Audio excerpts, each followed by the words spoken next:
Olá, meu nome é Giovana Quezado, eu sou R1 de Endocrinologia do Hospital Walter Cantídio e na Sexta Metabólica de hoje o tema vai ser tratamento e segmento em pacientes com diabetes tipo 1. O diabetes tipo 1, ele é a destruição das células beta do pâncreas e quando você vai ver na literatura, ele classifica em dois subtipos, o tipo 1A e o tipo 1B. O tipo 1A, ele corresponde a cerca de 90% dos casos, que são os casos autoimunes. E o tipo 1B corresponde a 10% dos casos, que são casos de alopático. Dentro dos autoimunes também está o do LADA, que são pacientes adultos com mais de 30 anos de idade, sem necessidade de insulinoterapia nos 6 meses do início do diagnóstico. Certo? E qual a importância da gente falar do diabetes tipo 1 e a fisiopatologia, né? Hoje em dia, sabe-se que a fisiopatologia não está associada apenas com componente genético. Sabe-se que tem um polimorfismo, principalmente no HLA, que fica no braço curto do cromossomo 6. E esses dois principais genótipos, que é o DRQ-DQ2 e o DRQ4-DQ8, eles têm uma suscetibilidade maior a pacientes envolverem diabetes tipo 1. Somado a isso, existe ainda um polimorfismo no gene da insulina e um polimorfismo nessa fosfatase linfócito, que é o PTPN22. Corroborando junto a isso, eu vou ter fatores ambientais. O que se sabe hoje na literatura é que a rubéola congênita ela tem realmente uma associação com o risco de desenvolver diabetes tipo 1. Além disso, pacientes eles têm os anticorpos positivos, pelo menos 2, que a gente vai ver o mais comum que a gente usa na prática, que tem uma boa sensibilidade, uma boa especificidade, é o anti-GAD, mas a gente também pode dosar um anti-ilhotas, anti-insulina, um antitransportador de zinco ou então um antitirosina fosfatase. E aí, quando eu vou classificar o diabetes tipo 1, na literatura ele coloca em 3 estágios. Existe o estágio pré-clínico, que é o estágio 1 e o estágio 2, e o estágio clínico, que é quando o paciente vai ter sintomatologia, que é o estágio 3. No estágio 1, o paciente ele tem 2 ou mais autoanticorpos positivos, porém ele não tem clínica e não tem alteração laboratorial. No estágio 2, o paciente ele já tem uma alteração laboratorial, o paciente com glicemia em jejum maior que 100 e uma hemoglobina glicada maior que 5,7, porém, ele é assintomático e tem esses autoanticorpos positivos. Já o estágio 3 são pacientes com sintomatologia, insulinopênicos, né? Tem os autoanticorpos positivos e tem os critérios laboratoriais para diabetes. Hoje em dia, as terapias gênicas, as imunoterapia, elas já estão tentando intervir no estágio 2. Ou seja, eu sei que o meu paciente tem uma desglicemia, mas ele é assintomático, com a finalidade de tentar regredir essa progressão para o diagnóstico do diabetes.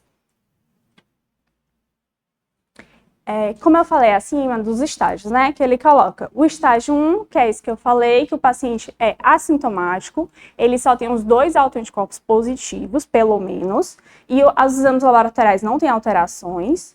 No estágio 2, é um paciente que tem autoanticorpos positivos, ele tem alterações laboratoriais, já compatíveis com pré-diabetes, mas ele é assintomático.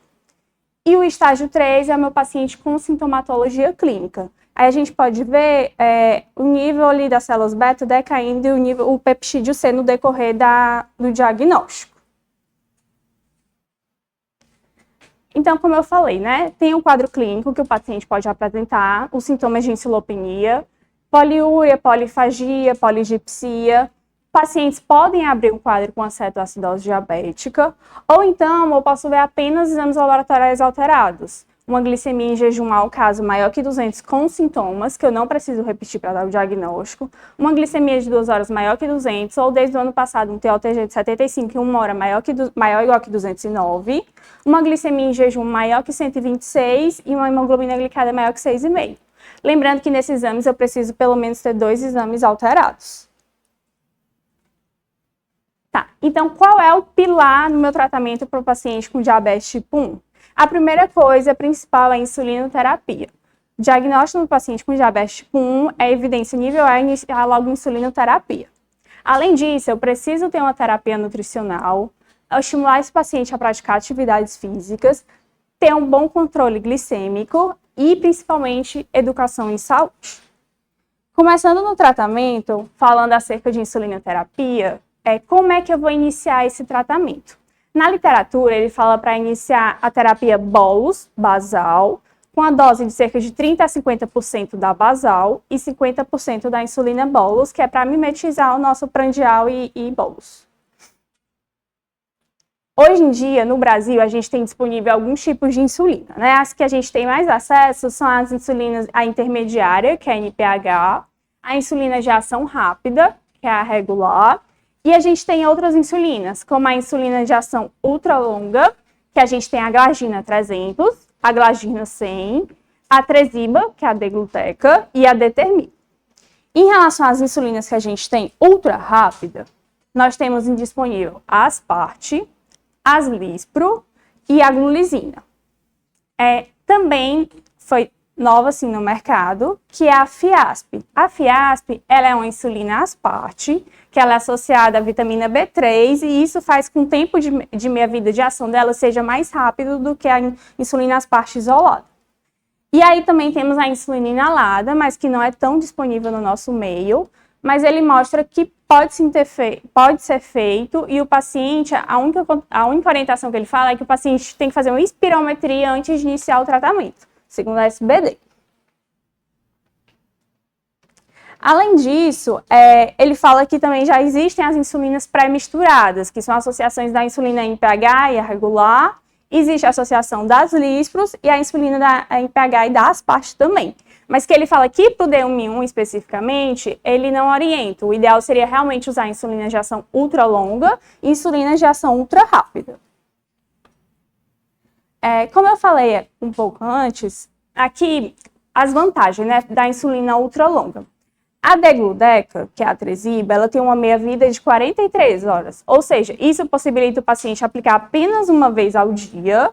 O paciente pode aplicar também em horários diferentes. Ele não precisa ficar fixo sempre naquele mesmo horário e mesmo assim eu vou garantir que não tem uma boa variabilidade glicêmica. Além disso, em relação à glargina de 300 e a glargina de 100, a glargina de 300 ela tem uma meia-vida maior, de cerca de 36 horas. Também possibilita a aplicação uma vez ao dia e eu posso ter uma variabilidade da aplicação de 3 horas para mais ou 3 horas para menos em relação à aplicação da anterior. A glargina de 100 eu posso aplicar uma vez ao dia ou até 2 vezes ao dia. A questão é que a meia-vida dela é de 24 horas. Então, o ideal é que eu sempre aplique no mesmo horário. Então, como é que eu vou iniciar o tratamento com insulinoterapia nesses pacientes? Em pacientes púberes, normalmente eles necessitam de uma dose mais alta de insulinoterapia, cerca de 1 a 2 unidades por quilo dia. Pacientes pré-púberes adultos, dependendo da literatura, ele fala de 0,5 até 1 unidade quilo dia. E lactentes numa dose mais baixa de 0,3 a 0,5. Esse foi um estudo muito importante, o DCSTT, que foi publicado em 1993. Ele acompanhou pacientes e ele comparou 2 grupos. Pacientes em uso de terapia intensiva, que são pacientes que aplicam insulina mais de 3 vezes ao dia, e pacientes com dose convencional, que são pacientes que aplicaram dose de insulina menos de 2 vezes ao dia. O que é que foi comparado, né? A meta desse estudo era pacientes ter uma glicemia, uma hemoglobina glicada de 6%. Cerca de 44% dos pacientes tiveram essa meta de hemoglobina glicada de 6%, mas à custa de maior hipoglicemia. Então, por isso, depois desse estudo, foi definido que a meta dos pacientes seria uma hemoglobina menor que 7, diminuindo assim o risco de hipoglicemia e garantindo, como vendo no estudo, pacientes com redução de 76% menor de um risco de retinopatia, 60% menor de um risco de neuropatia e da doença renal do diabetes, 39% a menos com esse bom controle glicêmico.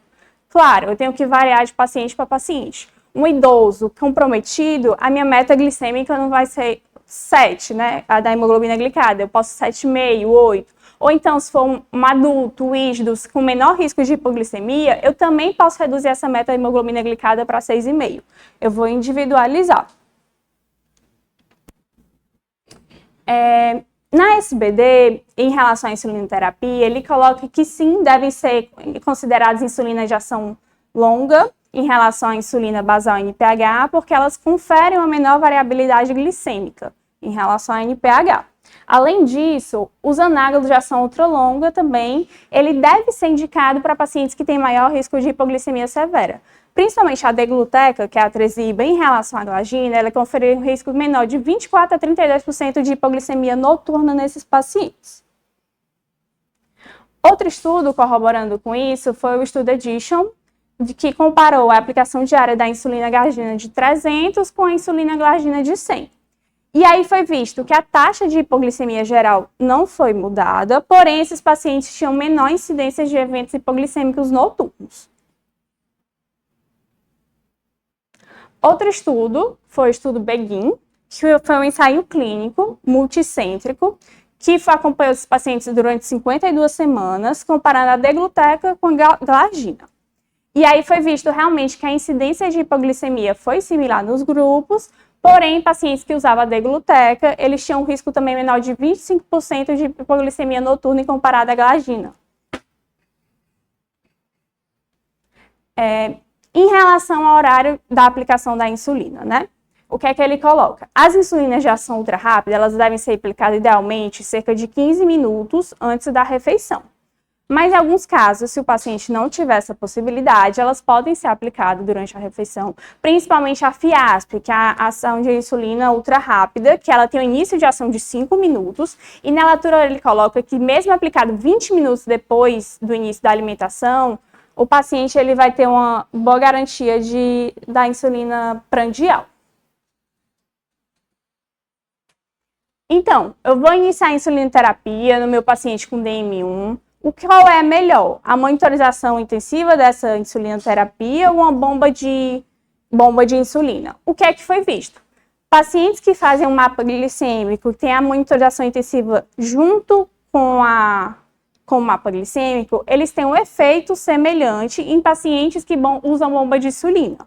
Esses pacientes, eles têm um resultado bom na glicemia capilar e na redução da hemoglobina glicada, comparado só em relação às pontas de dedos. Então, iniciando a insulinoterapia, né? Como é que eu vou falar? O ideal, os pacientes com DM1, são pacientes que façam contagem de carboidratos. Hoje em dia, a gente tem mais fácil acesso, que existem alguns aplicativos, eu coloquei aqui um exemplo, que é um aplicativo de contagem de carboidratos, que a SPVD disponibiliza, e o Glic, tá? Como é que eu vou orientar esse meu paciente a fazer? Primeiramente, eu tenho que fazer 2 correções da minha insulina prandial, que é o bolus alimentar, que é a quantidade de insulina ultra rápida necessária para cobrir as gramas de carboidrato, e o bolus de correção, que é a quantidade de insulina que eu preciso aplicar para corrigir essa glicemia, certo? Então, como é que eu vou fazer? A relação insulina-carboidrato e o fator sensibilidade, eu vou utilizar uma dose total de insulina. Então, por exemplo, se a gente vai fazer o cálculo, se a relação insulina-carboidrato for de 10 gramas, significa que a cada 1 unidade de insulina que eu aplico, vai ser necessária para cobrir esses 10 gramas de carboidrato. E lembrando que isso não é um valor fixo, eu posso variar de refeição para refeição e eu vou variando de paciente para paciente. Outra coisa que eu preciso calcular também é o fator de sensibilidade, que é quanto a unidade de insulina precisa para reduzir a glicemia. Então, por exemplo, se eu calculo para o meu paciente que o fator de sensibilidade dele é 50, 50 quer dizer que 1 unidade de insulina reduz 50 miligramas dessa glicemia. Na prática, a gente calcula uma constante, que normalmente quando eu uso a insulina ultra rápida, que é 1.800 sobre a dose total de insulina. Se for a insulina regular, normalmente a gente usa essa constante como 1.500. Então, por exemplo, eu tenho um homem de 27 anos, que ele faz uso da insulina glargina de 20 unidades e da asparte de 20 unidades, que totalizam a dose de 40 unidades por dia. O fator de sensibilidade dele, eu vou calcular 1.800 dividido por 40, que é a dose total de insulina, que vai dar o meu resultado de fator de sensibilidade. Então, a minha primeira fórmula, que é o bolus de correção, vai ser a glicemia do paciente que ele vai ferir antes da refeição, sobre a glicemia-alvo, que depende de paciente para paciente. Se for um paciente com maior risco de hipoglicemia, eu posso colocar essa glicemia-alvo com uma meta maior, cerca de 110, 120. Normalmente, para gestantes, a gente coloca uma meta menor, de cerca de 90. E se for um paciente que não tem um risco tão grande para hipoglicemia, eu posso colocar como meta de 100. Mas a gente vai individualizar. E além desse bolos de correção, eu vou colocar o bolos prandial, que o paciente vai usar o aplicativo, ele vai calcular a dose total de carboidrato naquela refeição e vai colocar sobre a relação insulina-carboidrato que nós vamos calcular para ele. Aí, essa dose total vai ser a dose de insulina que ele vai aplicar antes da refeição, da ultra rápida ou da insulina regular. Tá, eu orientei meu paciente como aplicar a insulina, orientei a dose, mas o que é sempre importante reforçar em toda consulta é checar a aplicação da insulina. Porque às vezes a gente acaba aumentando a dose, e na verdade ele não está fazendo a técnica correta.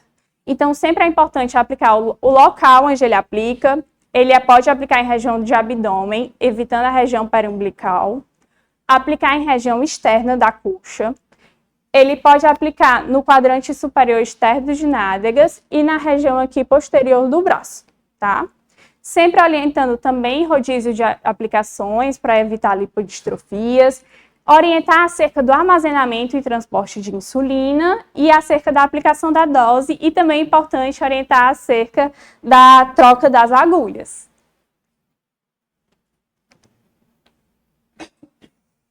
Junto com esse tratamento, outra coisa que eu preciso reforçar com o paciente é que ele reconheça os sintomas de hipoglicemia, né? A SBD, ela divide em 3 graus de hipoglicemia. Hipoglicemia nível 1, que é quando o paciente tem uma hipoglicemia de 54 a 70, a nível 2, que é quando é abaixo de 54, e a nível 3, quando eu já tenho alteração do meu estado mental, que pode ser redução do nível de consciência ou agitação. Quando eu tenho nível 1, a SBD orienta o paciente a fazer 15 gramas de carboidrato simples e aferir novamente essa glicemia 15 minutos depois.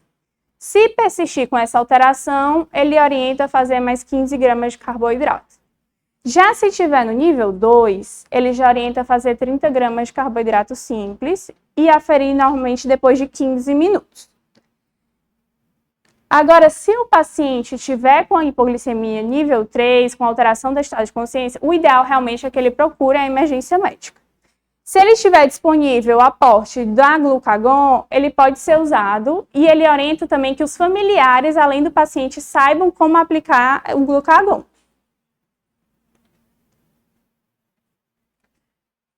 Em relação às metas glicêmicas para o paciente. No adulto, no geral, a minha meta glicêmica pré-prandial vai ser de 80 a 130 e a meta glicêmica 2 horas pós-prandial menor que 180. Com meta de hemoglobina glicada de 7.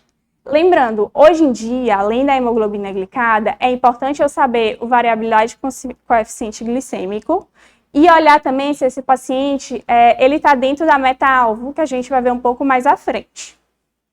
No idoso saudável, eu posso aumentar um pouquinho essa tolerabilidade da hemoglobina glicada para evitar um risco maior de hipoglicemia. E se for um idoso comprometido, um idoso mal frágil, eu já posso deixar uma meta de hemoglobina glicada abaixo de 8. Então, como eu falei um pouco antes, hoje em dia, além da gente precisar ver essa parte da hemoglobina glicada, é importante a gente checar a variabilidade glicêmica e o quanto esse paciente está no intervalo alvo. Ele preconiza, a SBD, que os pacientes adultos estejam no intervalo alvo, que corresponde a 70 a 180, cerca de mais de 70% do período. Que eles tenham menos de 4% de hipoglicemia abaixo de 70 e menos de 1% abaixo de 54. Já eles orientam também que estejam menor que 20%, 25% acima de 180. Aí, além disso, como eu tinha citado antes, a variabilidade glicêmica ela é outro ponto muito importante para checar no coeficiente de variação. E esse coeficiente de variação ele deve ser menor que 36%. Tá, então a minha insulinoterapia é o pilar no tratamento do DM1. Mas, além disso, no meu segmento, eu preciso estar atento a outras coisas. Como é uma doença autoimune, existe muita associação, principalmente com alterações da tireoide. Cerca de 20 a 25% desses pacientes, eles apresentam outras doenças autoimunes associadas. Então, orienta a, no primeiro e segundo ano, dosar TSH as dosagens dos anticorpos tireoidianos, ou se o paciente tiver assim, alguma sintomatologia clínica. Além disso, ele orienta a rastrear para a celíaca no primeiro ano de diagnóstico, a cada 2 anos, ou caso ele tenha alguma manifestação gastrointestinal, perda de peso, e na criança lembrar que é uma criança que pode ter uma velocidade de crescimento mais baixa. Outra coisa que ele frisa é que o rastreamento da insuficiência adrenal autoimune e da gastrite autoimune, eles não são recomendados de rastreio no paciente com DMI-1. Além disso, no segmento, eu devo pelo menos coletar a cada 6 meses uma glicemia em jejum e hemoglobina glicada, coletar um perfil lipídico desse paciente e depois de 5 anos do diagnóstico, ter a dosagem de albuminúria, realizar a fundoscopia e realizar a avaliação dos PESP em busca de neuropatia. E esse segmento ele deve ser anual posteriormente.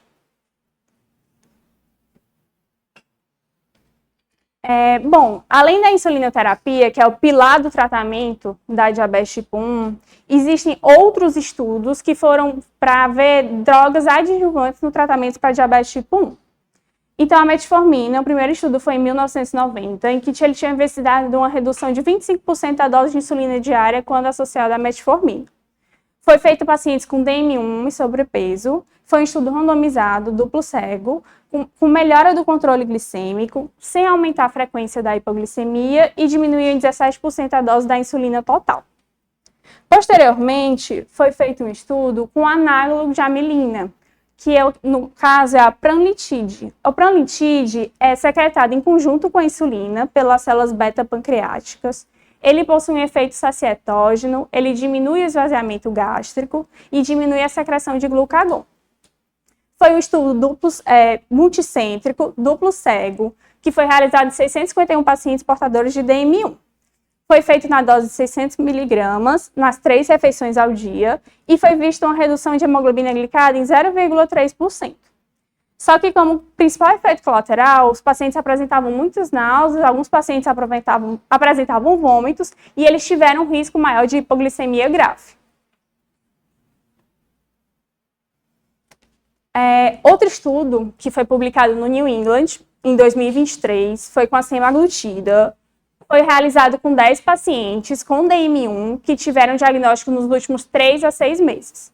Esses pacientes, eles tinham de 21 a 39 anos de idade e no diagnóstico eles tinham uma glicada de 11,7 com peptídeo C de 0,65. 9 desses pacientes possuíam um anti-GAD positivo. Foi iniciada a dose de semaglutida na dose 0,125 e progredido com a dose semanal até 0,5 mg ou até tolerabilidade. Em 3 meses, foi retirada a insulina prandial de todos os pacientes. E em 6 meses, foi retirada a insulina basal dos 7 dos 10 pacientes que participaram do estudo. Ao final desses 6 meses, os pacientes ficaram com hemoglobina glicada de 5,9 e ao final dos 12 meses, os pacientes ficaram com hemoglobina glicada de 5,7 e tinham um peptídeo C ao final de 1,05. Além disso, corroborando com o estudo, foi feito outro estudo com a semaglutida, ainda no mesmo ano de 2023, que foram avaliados 50 pacientes com obesidade ou sobrepeso. Foi feita uma dose semanal de até 1 mg da semaglutida, que foi adicionada ao esquema terapêutico que o paciente já usava durante o período de 12 meses. E aí foi vista uma redução de 8,7% do peso corporal, melhora nos níveis glicêmicos de hemoglobina glicada e uma redução da variabilidade glicêmica. Outro tratamento, esse foi feito com a liraglutida, foi um estudo de 2016. Foi feito com 1.398 pacientes DMI-1 que usaram liraglutida durante 52 semanas. Foi usado na dose de 0,6, 1,2 e 1,8. Nos pacientes que usaram 0,6, eles tiveram uma redução da hemoglobina glicada de 0,3 a 0,5 e uma perda de peso de menos 2,2 kg. Nos pacientes que usaram 1,2, a redução da glicada foi de 0,2 e a redução do peso de até menos 3,6. E da 1,8, uma redução de glicada de 0,15 com a redução de peso de 4,9 kg. O principal efeito adverso foi que esses pacientes que usaram a dose de 1,8, eles tiveram um maior risco, tiveram cetoacidose diabética.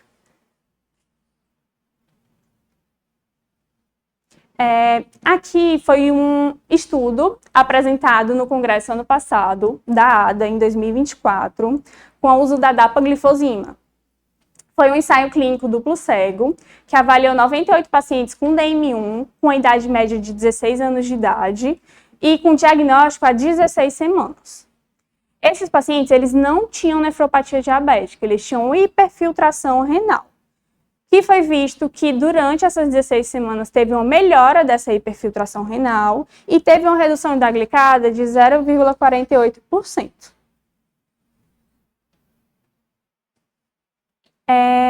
Além dessas outras medicações, hoje em dia o alvo da terapêutica está pautado principalmente na terapêutica gênica, anticorpos monoclonais ou então na terapêutica com células-troncos. Uma imunoterapia que está sendo estudada, que já foi aprovada para estágio 2 em pacientes com DM1, que são pacientes assintomáticos, mas têm alterações nos níveis glicêmicos pré-diabéticos e têm autoanticorpos positivos. Esse é um anticorpo monoclonal, anti-CD3 em células T, e aí esse estudo foi para avaliar, retardar o início do estágio 3 em pacientes em estágio 2. Foi comparado 217 pacientes que usaram teplizumab com 111 pacientes que usaram placebo. Os critérios de inclusão eram pacientes que tinham idade de 8 e 17 anos. Eles poderiam ser, nesse estudo, inclusos em que estavam em estágio 3, mas recém-diagnosticados, até 6 semanas da randomização, e tinha pelo menos a presença de um desses autoanticorpos. Foi feita terapia com teplizumab durante 12 dias, endovenoso, com intervalo entre essas doses de 26 semanas. E o que foi visto é que os pacientes, ao final de 78 semanas, eles tinham um nível de peptídeo C significativamente maior do que quem tinha usado placebo. As principais eventos adversos foram mais em relação a cefaleia, sintomas gastrointestinais, um racho cutâneo e uma linfopenia transitória. Outro estudo que está sendo encabeçado pela doutora Virginia e doutor Renan, com esse aplicativo, que é para o Brasil. Ele é um ensaio clínico randomizado, multicêntrico, aberto, avaliando o uso da inibidor de DP4, alogliptina, 25 mg, em pacientes estágio 2 com DM1. Nesse estudo, estão participando pacientes entre 18 e 35 anos de idade. Foi iniciado o estudo em 2022 e a meta é englobar cerca de 130 pacientes. E o desfecho primário é avaliar a desaceleração da progressão da DM1 estágio 1, do estágio 2 para o estágio 3. Eles querem ver esse retardo na progressão em 24 meses do estágio 2 para o estágio 3 em pacientes com DM1. Além disso, as novas terapêuticas que estão sendo usadas são baseadas na terapia gênica. Que aí, a ideia seria colocar a introdução de um novo gene, substituir genes defeituosos ou desativar genes defeituosos. Além disso, tem as células troncas embrionárias, que são células pluripotentes que podem gerar produtoras de insulina. Esse estudo foi um estudo também que foi apresentado na ADA, no Congresso, ano passado, em 2024, que foi um estudo forte, que ele usou células troncos, essa VX880, que são produtoras de insulina. Foram avaliados 14 pacientes, 12 desses pacientes eles receberam a dose completa da medicação e apenas 2 usaram metade da dose. A idade média dos pacientes era de 43 anos e o tempo de diabetes tipo 1 já correspondia a cerca de 22 anos. E esses pacientes eles tinham níveis indetectáveis de peptídeo C no diagnóstico. Ao final de 150 dias, foram vistos que esses pacientes eles tinham uma glicada menor que 7% e o tempo-alvo da glicemia era maior que 70%. E com 180 dias, 7 pacientes estavam em insulinoterapia.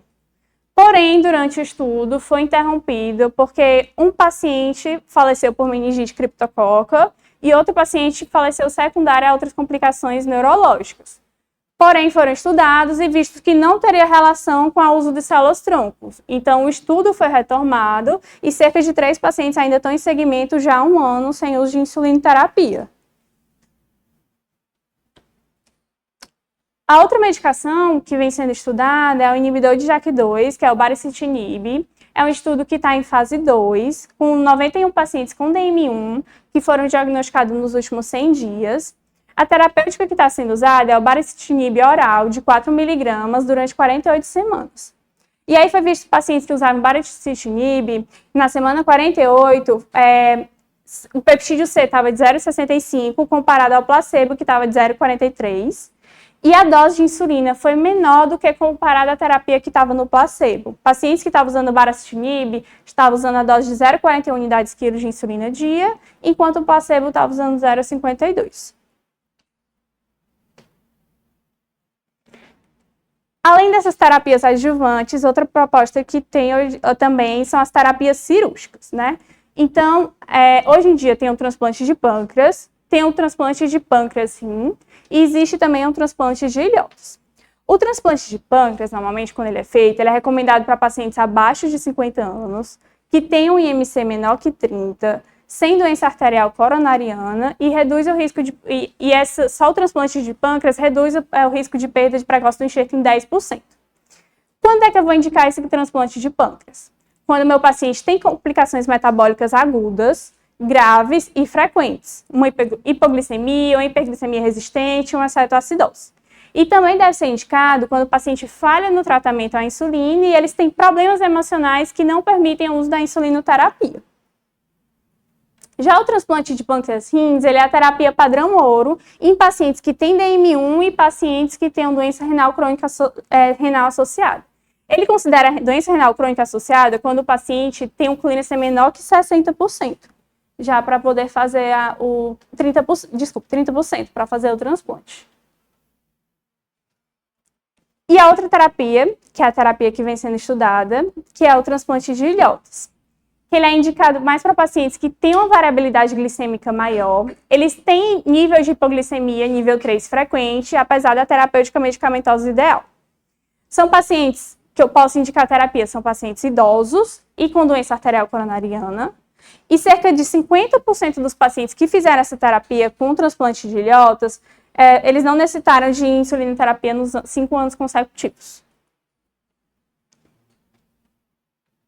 Então, assim, qual é a terapêutica hoje em dia da DM1, né? A insulinoterapia ela ainda é a pedra angular no tratamento da DM1.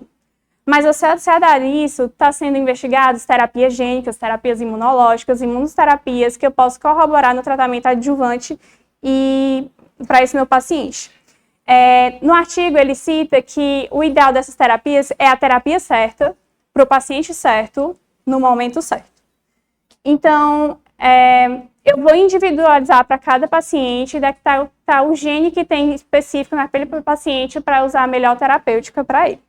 Além disso, como eu falei, em relação à insulinoterapia, eu preciso garantir a adesão medicamentosa, eu preciso garantir que a técnica esteja sendo adequada.